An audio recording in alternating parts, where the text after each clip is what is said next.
Hello and welcome back to your Speech 1315 course. In today's video, we are going to be looking at how you can and should consider your audience every time you give a speech. So without further ado, let's get started.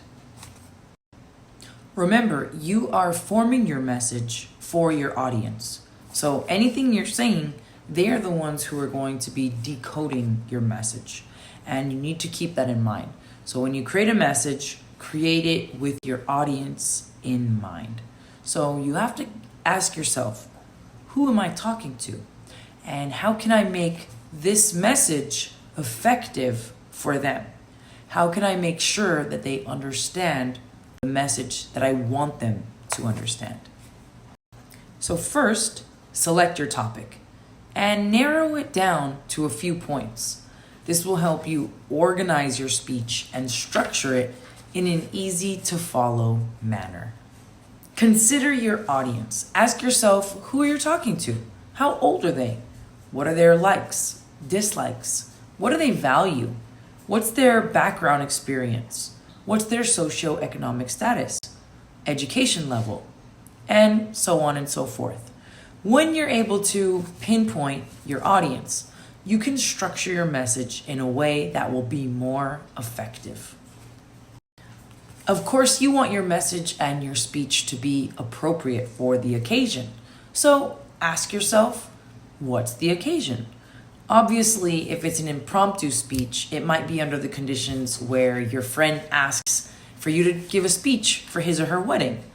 Or it could be an extemporaneous speech. It could be a speech for your company or your organization.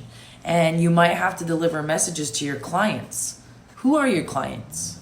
So is your speech to inform? If it is, you're likely providing your audience with information and details.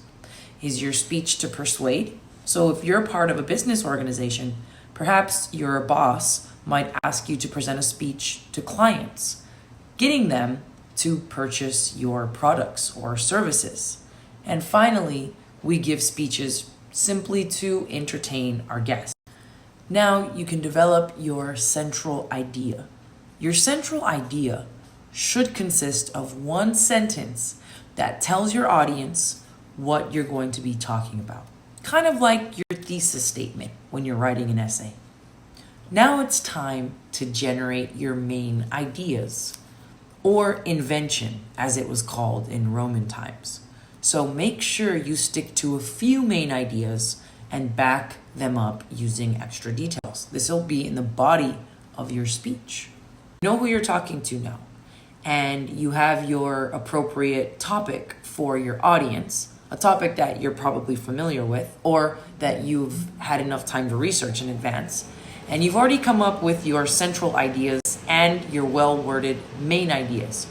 Now, look for logical divisions or breaks in your main ideas. These divisions or key points help break your speech up so that it's easier for your audience to follow along. So if your main idea might be, I'll tell you 3 reasons why you should come up with no more than 3 main ideas during your speech. First, it allows your listeners to follow along.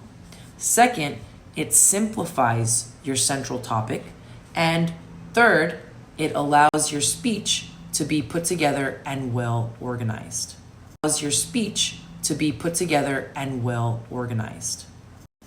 Or let's say your main idea can't be broken down in less than 4 or 5 points. Then simplify it.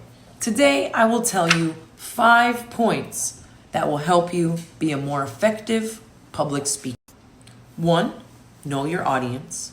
2, research your message. 3, develop your central idea. 4, develop your main idea. And 5, focus on your delivery. So now, back up your central idea using research, evidence, and statistical data. This will help your argument or your statement be more defined, and it will allow your audience to understand where you're coming from.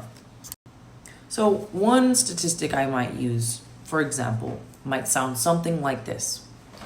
9 out of 10 public speakers say that it's easier for them to give a speech when they've done an audience analysis. That is, they know who they're talking to, and they feel like they've developed an effective message to speak to that particular audience. You should also consider using steps to support your main idea. First, second, third, fourth, or first, then, next, last. Finally, before you present your speech, consider using visual aids. So it's easier for people to see something that you're talking about. For example, if I'm listing statistical data, I can show you a bar graph, or I can show you a chart.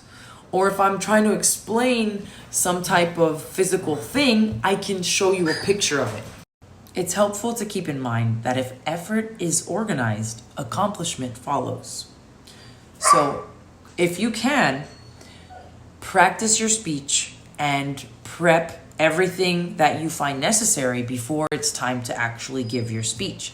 That's still considering your audience, because you're not only thinking of the most effective way to deliver or to say your message, but you're also thinking about what you can do to help your audience understand more of what you're saying. If that includes videos, illustrations, and pictures, all of those things have to do with your speech and what your audience is able to take away from it. I hope this video helped you, and I'm looking forward to watching your speeches in the very near future. See you next time.